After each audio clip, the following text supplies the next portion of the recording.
नमस्कार मैत्रिणींनो, स्वागत आहे तुमचं माझ्या चंद्रकला अन्नपूर्णा किचनमध्ये। तर आता आपल्याला उन्हाळ्यात पापड बनवायचे असतात, तर आपल्याला त्यासाठी लागणारा जो पापड मसाला आहे तो आज मी तुम्हाला दाखवणार आहे कसा बनवायचा आहे तो।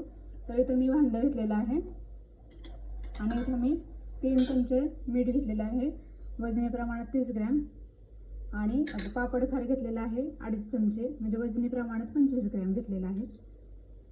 आणि इथे आपल्याला हे मिरे जे घेतलेले आहे ते आपल्याला 15 ग्रॅम घ्यायचे। तर याला आपण आता बारीक करून घेऊयात। इथे आता मिरपूड मी बारीक केलेली आहे।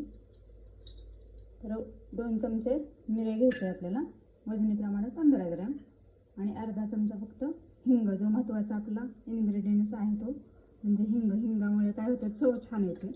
तर मिठाचं प्रमाण जास्त ठेवू नका, कारण पापड असे ह्याचे मिठाचं प्रमाण हे जास्त ठेवायचं नाही आणि पापड खारही जास्त ठेवायचं नाही। अशा पद्धतीने मिक्स करून घ्यायचा। आपला तयार झालेला आहे पापड मसाला। अगदी घरच्या घरी थोड्या वेळातच विकत आणण्यापेक्षा आपला घरचा कधीही अतिउत्तमच असतो। तयार आहे आपला होममेड असा पापड मसाला। तर नक्की ट्राय करा आणि नक्की कमेंट करून सांगा मला कसा झाला तो। पुन्हा भेटूया नवीन रेसिपीमध्ये। धन्यवाद।